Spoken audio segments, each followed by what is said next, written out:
Assalamualaikum warahmatullahi wabarakatuh. Kami dari kelompok 1 ingin menjelaskan materi tentang riset pemasaran dan sistem informasi pemasaran. Ingin tahu lebih lanjut? Simak video ini sampai selesai ya. Apa sih itu riset pemasaran? Riset pemasaran ialah sebuah bentuk sistematis dalam pengumpulan analisis dan pelaporan data yang relevan terhadap sebuah situasi pemasaran yang dihadapi oleh sebuah perusahaan. Kemudian saya akan menjelaskan tentang tujuan riset pemasaran. Dalam riset pemasaran yang menjadi target atau sasaran para pemangku kepentingan perusahaan ialah pelanggan, karena mereka merupakan fokus dari aktivitas perusahaan. Kepuasan mereka dapat dicapai melalui penyesuaian secara simultan terhadap unsur-unsur bauran pemasaran. Tetapi hasil dari penyesuaian tersebut bersifat tidak pasti karena tugas pemasaran berada di lingkungan yang tidak dapat diketahui atau tidak dapat dikendalikan. Oleh karena itu, sebagai pihak yang menentukan arah dari aktivitas pemasaran perusahaan, manajer pemasaran sangat memerlukan informasi dari riset pemasaran itu sendiri. Secara tradisional bertanggung jawab untuk memenuhinya. Dari definisi tersebut mengindikasikan bahwa riset pemasaran memberikan informasi kepada organisasi dengan tujuan: pertama, menyusun strategi perusahaan dalam memenuhi kebutuhan dan keinginan konsumen sehingga konsumen menjadi puas. Yang kedua, mendapatkan informasi yang akurat sesuai kenyataan yang ada. Yang ketiga, mengetahui pesaing bisnis yang muncul. Selanjutnya, saya akan menjelaskan proses riset pemasaran. Pertama, mengidentifikasi masalah, alternatif keputusan, dan tujuan riset. Masalah apa yang akan dipecahkan atau dicari permasalahannya? Apa penyebab masalah itu muncul? Faktor-faktor apa saja yang membuat masalah itu muncul di riset perusahaan itu sendiri, sehingga nantinya akan muncul bagaimana solusi cara memecahkan masalah tersebut. Yang kedua, mengembangkan rencana riset atau dikenal sebagai develop riset. Menentukan rencana riset, membuat keputusan bagaimana cara mengembangkan riset pemasaran itu sendiri agar diketahui banyak orang secara luas. Salah satu caranya ialah dengan cara pengambilan dan pengujian hipotesis ataupun bisa dengan melakukan kuesioner terhadap semua orang agar kita tahu pemikiran yang ada di setiap individu atau kelompok itu sendiri. Yang ketiga ialah mengumpulkan informasi. Bagaimana cara memperoleh data atau memperoleh informasi untuk memecahkan sebuah masalah yang ada pada tahap pertama tadi.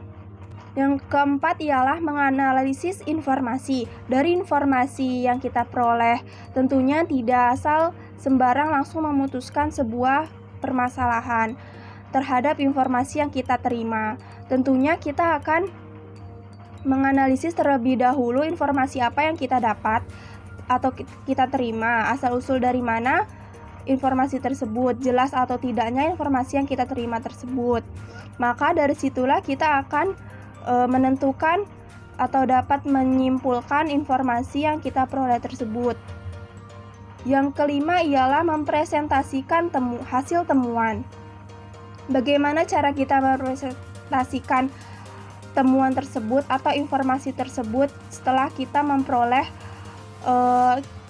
informasi tersebut, setelah kita sudah mendapatkan informasi tersebut. Langkah terakhir ialah mengambil keputusan dari informasi yang kita peroleh tadi dari awal sampai mempresentasikan masalah. Perencanaan riset pemasaran. Yang pertama ada sumber data. sumber data kebagi menjadi dua bagian. Yang pertama ada sumber data primer, yang kedua ada sumber data sekunder. Sumber data primer, data yang dipakai langsung dari sumber datanya. Contohnya melakukan penelitian mengenai mahasiswa. Data diperoleh dari menanyakan langsung ke mahasiswanya. Sumber data sekunder, data yang didapatkan dari data yang sudah diolah, bukan dari sumber data. Bisa jadi sudah dipublikasi. Contohnya melakukan penelitian mengenai mahasiswa. Data bisa diambil dari biro akademik. Perencanaan riset pemasaran yang kedua ada pendekatan riset. Di antaranya ada observasi, yaitu melakukan pengamatan terhadap objek yang diteliti. Lalu ada focus group, yaitu mengundang para pakar untuk mendiskusikan topik yang akan dipecahkan. Lalu ada survei, yaitu dilakukan dengan menyebarkan angket atau kuesioner. Dan yang terakhir ada eksperimen, melakukan penelitian yang memperlihatkan hubungan sebab akibat. Perencanaan riset pemasaran. Yang ketiga ada instrumen riset. Ada kuesioner, isinya berupa pertanyaan. Nah, jenis-jenis pertanyaannya ada dichotomous, yes atau no, terus ada multiple choice, banyak pilihan, like scale, sangat setuju, sangat tidak setuju, important scale, sangat penting, sangat tidak penting, rating scale, sempurna, sangat baik, baik, buruk, dan sangat buruk. Ada ukuran kualitatif dan kuantitatif. Dan yang terakhir ada alat teknologi. Perencanaan riset pemasaran yang keempat adalah sampling plan, atau dalam bahasa Indonesianya adalah perencanaan sampling. Dalam menentukan perencanaan sampling, perlu diperhatikan beberapa hal. Yang pertama ada sampling unit. Maksud dari sampling unit adalah siapa saja yang akan dijadikan sebagai sampel. Yang kedua ada sampling size. Maksud dari sampling size adalah berapa banyak objek yang akan dijadikan sebagai survei. Dan yang terakhir ada sampling prosedur, yaitu bagaimana memilih objek-objek yang sudah ditentukan size-nya tersebut agar menjadi representatif. Dalam pembahasan yang sama, yaitu sampling plan atau perencanaan sampling. Dalam melakukan perencanaan sampling terdapat dua tipe. Yang pertama adalah probabilitas dan yang kedua adalah non-probabilitas. Probabilitas berarti setiap anggota populasi memiliki kesempatan yang sama untuk menjadi sampel. Sedangkan non-probabilitas berarti setiap anggota populasi tidak memiliki kesempatan yang sama untuk menjadi sampel. Tipe sampling probabilitas terdiri dari 3 macam. Yang pertama ada simple random, stratified random, dan juga cluster. Simple random yaitu setiap anggota populasi memiliki kesempatan yang sama untuk dipilih menjadi sampel. Nah, ini pengambilannya secara acak tanpa ketentuan. Misalnya, dalam suatu kelas terdiri dari 50 siswa, kita ingin mengambil jumlah sampelnya sebanyak 20 siswa. Sehingga setiap orang memiliki kesempatan yang sama untuk menjadi sampel sebesar 0,4. Nah, pengambilannya ini bisa jadi menurut absen. Kita ingin mengambil nomor absen 1. Habis itu kita akan mengambil nomor absen 5. Jadi secara acak. Yang kedua adalah stratified random, yaitu anggota populasi dibagi menjadi grup-grup yang bersifat eksklusif. Peluang untuk menjadi sampel pun juga masih sama.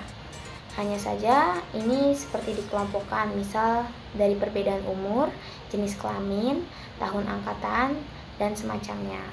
Yang ketiga ada cluster, yaitu populasi dibagi menjadi kelompok atau blok-blok tertentu yang kemudian diambil dari satu-satu blok tersebut. Jadi ada beberapa kelompok, kemudian diambil satu-satu dari kelompok tersebut. Tipe sampling non-probabilitas terdiri atas 2 macam. Yang pertama ada convenience dan juga judgment.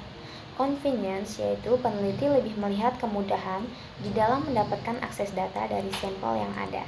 Sedangkan judgment adalah peneliti memiliki pertimbangan-pertimbangan khusus untuk memilih sampel. Perencanaan riset pemasaran yang kelima adalah metode kontak. yaitu bagaimana cara kita untuk menghubungi objek yang kita teliti. Ada beberapa cara. Yang pertama, mail questionnaire. Yang kedua, ada telepon interview. Yang ketiga, ada personal interview. Dan yang terakhir, ada online interview.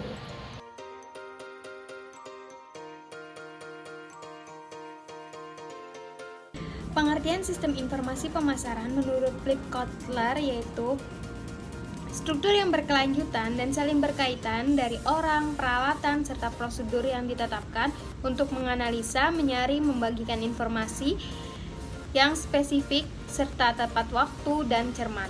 Guna pengambilan keputusan bidang pemasaran dengan tujuan penyempurnaan perencanaan, pelaksanaan, pengawasan, dan pemasaran.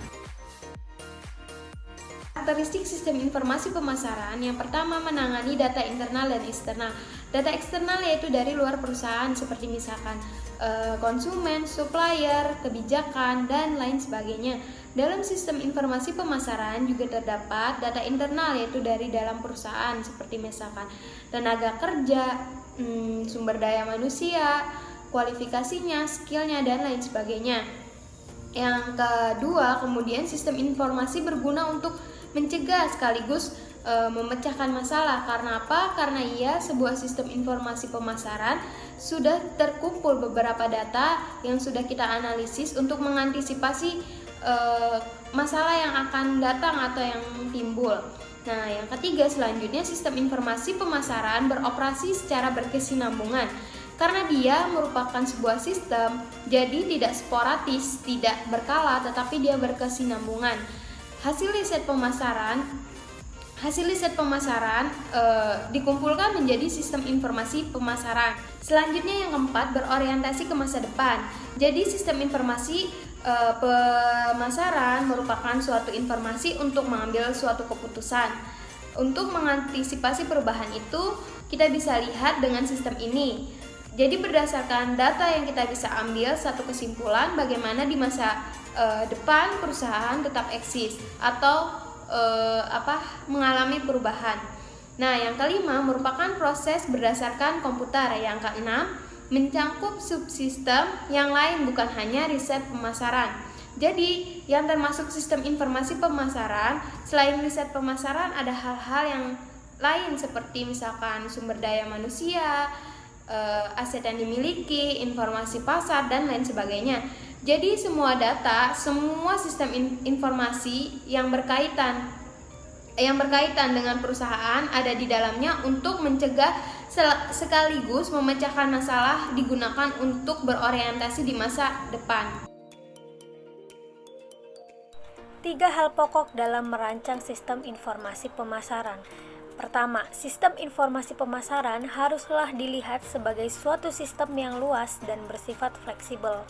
Karena kegiatan-kegiatan pemasaran dari suatu perusahaan saling berhubungan satu sama lain dan harus sesuai dengan perubahan lingkungan yang ada. Kedua, sistem tersebut haruslah berbentuk formal dan berkelanjutan. Ketiga, suatu sistem informasi pemasaran harus memberikan suatu susunan aliran informasi yang relevan untuk memandu pembuatan keputusan pemasaran.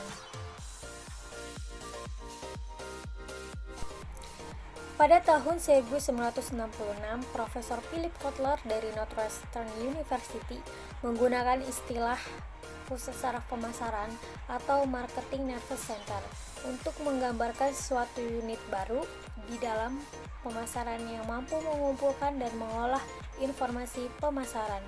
Nah, ada 3 jenis informasi pemasaran menurut Philip Kotler. Yang pertama, intelijen pemasaran atau marketing intelijen, yaitu informasi yang mengalir dari lingkungan ke perusahaan. Kedua, informasi pemasaran intern atau internal marketing information, yaitu informasi yang dikumpulkan di dalam perusahaan. Ketiga, komunikasi pemasaran atau marketing communication, yaitu informasi yang mengalir dari perusahaan ke lingkungan. Komponen sistem informasi pemasaran. Pertama, komponen input, menjelaskan tentang transaksi pemasaran perusahaan. Subsistem intelijen pemasaran mengumpulkan informasi dari lingkungan perusahaan yang berkaitan dengan operasi pemasaran. Kedua, komponen model. Model ini digunakan untuk menghasilkan informasi yang relevan sesuai kebutuhan sistem dan cetakan yang merubah bentuk input menjadi output. Model di sistem informasi pemasaran banyak digunakan untuk menghasilkan laporan keperluan anggaran operasi, strategi penentuan harga pokok, evaluasi produk baru, pemilihan lokasi fasilitas, pemilihan media iklan yang paling efektif, dan lain-lain. Ketiga, komponen basis data. Data yang digunakan oleh subsistem output berasal dari database. Beberapa data dalam database adalah unik bagi fungsi pemasaran, tetapi banyak yang berbagi dengan area fungsional lain. Keempat, komponen output. Menyediakan informasi tentang produk perusahaan. Tiap subsistem, yaitu subsistem promosi, menyediakan informasi tentang kegiatan periklanan perusahaan dan penjualan langsung. Subsistem harga membantu manajer untuk membuat keputusan harga.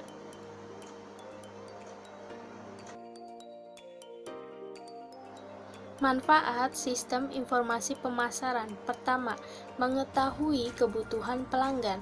Kedua, mengetahui perencanaan yang efektif. Ketiga, mengetahui ancaman perusahaan. Keempat, menilai kebutuhan informasi manajer. Kelima, mengembangkan informasi yang dibutuhkan. Keenam, mendistribusikan informasi secara tepat waktu.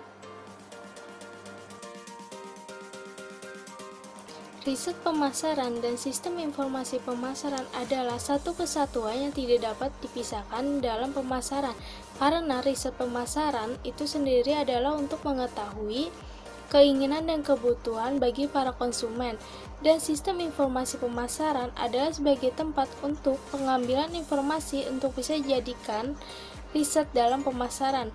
Kedua hal tersebut sangatlah berpengaruh dalam pengambilan keputusan yang akan dilakukan oleh perusahaan, baik keputusan yang berkaitan dengan produk, harga produk, tempat memasarkan, promosi yang dilakukan, dan kepada siapa produk tersebut ditunjukkan.